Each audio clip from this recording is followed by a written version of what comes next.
மூணு நாடு ஒரு ஒப்பந்தம். இதுல ஒன்னு உலகத்திலேயே அணு ஆயுதம் வச்சிருக்கக்கூடிய ஒரே ஒரு முஸ்லிம் நாடு. கடந்த வாரத்துல மெக்கால ஒரு கையெழுத்து ஆகுது. அது உலகத்தோட பவர் பேலன்ஸையே மாத்த போகுதுன்னு சொன்னா உங்களால நம்ப முடியுமா? இன்னைக்கு நாம கொஞ்சம் ஆழமா ஒரு பொலிட்டிக்கல் சயின்ஸ் மாதிரி இதை புரிஞ்சிக்க போறோம். உலகம் எப்படி புது சைடுகளா பிரிய போகுது அப்படின்னு உள்ளதை பார்க்க போறோம். இந்த மாதிரியான ஜியோ பாலிடிக்ஸ் உங்களுக்கு பிடிக்கும்னு சொன்னா நம்ம சேனலை முதல்ல சப்ஸ்கிரைப் பண்ணி ஃபாலோ பண்ணுங்க, பெல் ஐக்கானை பிரஸ் பண்ணுங்க. முக்கியமா உங்க ஃப்ரெண்ட்ஸ் அண்ட் ஃபேமிலிஸ்க்கும் ஷேர் பண்ண மறக்காதீங்க. நீங்க கொடுக்குற அந்த சக்தியும் அந்த சப்போர்ட்டும் தான் எங்களுக்கு ரொம்ப உறுதுணையா இருக்குது.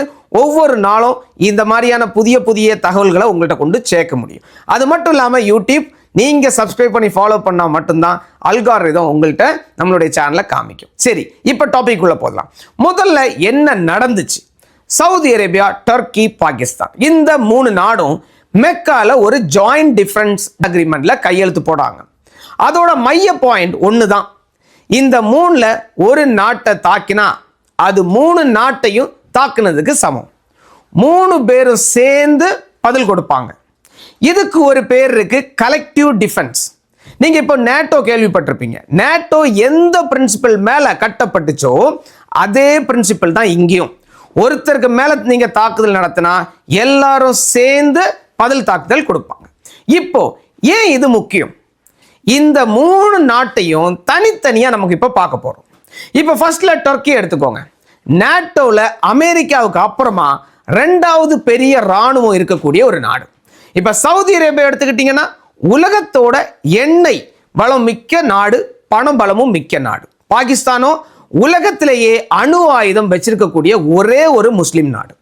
யோசிச்சு பாருங்க, படைபலமா இருக்கட்டும், பணம் பலமா இருக்கட்டும், அணு ஆயுதமா இருக்கட்டும், மூணையும் ஒரே அணியில கொண்டு வந்திருக்காங்க. இப்போ அல் ஜசீரா நியூஸ் சேனல் என்ன சொல்றாங்க தெரியுமா? இது உலகத்தோட மூணு பெரிய முஸ்லிம் மக்கள் தொகை ஒன்னா இணைஞ்சிருக்கு. இது ஒரு புது செக்யூரிட்டி ஆர்கிடெக்சர் அப்படின்னு சொல்றாங்க. அதாவது இந்த பகுதிக்கு ஒரு புது பாதுகாப்பு அமைப்பு இந்த மூணு கண்ட்ரியும் அப்படின்னுங்கிறாங்க. இப்போ இதுக்கு பின்னாடி இருக்கக்கூடிய உண்மையான காரணங்களை நம்ம பார்க்க போறோம். இதுதான் இன்னைக்கு நமக்கு எல்லாருக்கும் பாடம். இத்தனை வருஷமா சவுதி மாதிரி கல்ஃப் நாடுங்க யாரை நம்பி இருந்தாங்க? நமக்கு எல்லாருக்கும் தெரியும், அமெரிக்கா. எங்களை யாராவது தாக்கினா அமெரிக்கா காப்பாத்துவாங்கன்னு நம்பி இருந்தாங்க. ஆனா கடந்த சில மாசமா அமெரிக்கா ஈரான் போர்ல ஈரான் சவுதி மேல பல முறை தாக்குதல் நடத்தினாங்க. முக்கியமா எண்ணெய் தளங்களுக்கு மேல தாக்குதல் நடத்தினாங்க, பொது இடங்கள் மேல தாக்குதல் நடத்தினாங்க. அப்போ அமெரிக்கா வேகமா முழுமையா பதில் கொடுக்கவே இல்லை. வால் ஸ்ட்ரீட் ஜேர்னல் இத ஒரே வரியில சொல்றாங்க, ஒரு சூப்பர் பவர் தடுமாறும் போது சின்ன நாடுங்க தங்களுக்காக ஏற்பாட செய்வாங்க, தங்களை பாதுகாக்கிறதுக்கு உருவாக்கக்கூடிய அமைப்புகள் தான் இதுதான். அதுதான் இங்க நடந்திருக்கு. சவுதி நினைச்சது அமெரிக்காவை மட்டும் நம்பி இருக்க முடியாது, நமக்கு வேற பேக்கப் வேணும்னு. அந்த பேக்கப் தான் பாகிஸ்தானோட அணு ஆயுதம், டர்க்கியோட ராணுவம். இப்போ இன்னும் கொஞ்சம் டீப்பா போய் நம்ம யோசிச்சு பார்க்கலாம். இது வெறும் மூணு நாடு விஷயம் கிடையாது. உலகமே இப்போ ஒரு பெரிய மாறக்கூடிய ஒரு சூழ்நிலை இருக்கு.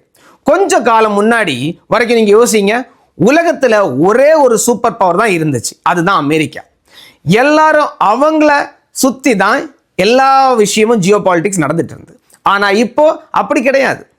சைனா ஒரு விஷயத்துல பயங்கரமா ஏஐ டெக்னாலஜியா இருக்கட்டும், இன்ஃப்ராஸ்ட்ரக்சர் எல்லாத்துலயும் வளர்ந்துட்டு இருக்காங்க. ரஷ்யா தன்னுடைய வழியை நோக்கி போயிட்டு இருக்காங்க. இப்ப கல்ஃப் நாடுங்க கூட நாங்க எங்க வழியை பாதுகாக்கிறோம், எங்களை நாங்களே பாதுகாத்துக்கிறோம் இருக்கிறாங்க. இதுக்கு ஒரு பேர் இருக்கு, மல்டி போலார் வேர்ல்ட். அதாவது ஒரே ஒரு தலைமை நாடு இல்லாம பல பவர் சென்டர்கள் இருக்கிற உலகம். வல்லரசுங்க பலவீனமாகும் போது புது கூட்டாளிங்க பிறக்கும். சரித்திரத்துல எப்பவுமே இப்படிதான் நடந்திருக்கு.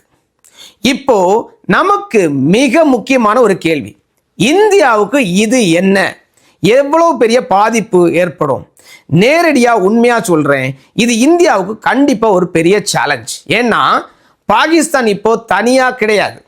சைனா ஏற்கனவே பாகிஸ்தான் பக்கம் தான் இருக்கு, டர்க்கி பாகிஸ்தான் பக்கம் தான் இருக்கு, இப்போ சவுதியும் அந்த பக்கத்துல போயிட்டாங்க. மே மாசத்துல தான் இந்தியா பாகிஸ்தான் இடையே ஒரு பெரிய மிலிட்டரி மோதலும் நடந்துச்சு, அது நமக்கு எல்லாருக்கும் தெரியும். அதுக்கப்புறம் வந்திருக்கக்கூடிய இந்த ஒப்பந்தம் பாகிஸ்தானோட தைரியத்தை இன்னும் அதிகப்படுத்த வாய்ப்பு இருக்கு. அதே நேரத்தில் சவுதி அரேபியா இந்தியாவோட நல்ல நண்பன் கூட தான். மோடி ஆல்ரெடி 3 தடவை சவுதி அரேபியா போயிருக்காரு. அதனால இந்தியா பதட்டப்படாம இருக்கிறாங்க. இதோட விளைவுகளை கவனமா ஸ்டடி பண்ணிட்டு இருக்கோம்னு சொல்லியிருக்காங்க. இதுதான் நல்ல டிப்ளமசிக்கு ஒரு அடையாளம். ஏன்னா எப்பவுமே என்ன ஒரு விஷயம் நடந்தாலும் பதறாம, ஆனா உண்மையிலே என்ன நடக்குதுன்னு கண் விழிச்சு அதை அப்சர்வ் பண்றது ரொம்ப முக்கியம். இப்போ கடைசியா ஒரு பெரிய பாடம், உலக அரசியலை எப்படி நம்ம புரிஞ்சுக்கிறது.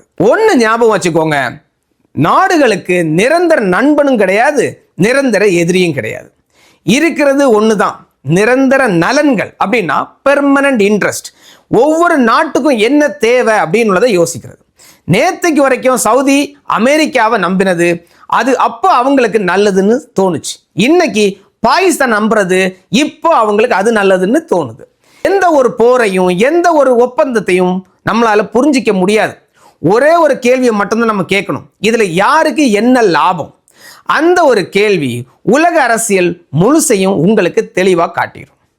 சரி, இப்போ ஒரு ஒப்பந்தம், ஆனா அதுக்கு பின்னாடி ஒரு முழு உலகமே சைடு மாத்திக்கிட்டு இருக்கு இல்லையா?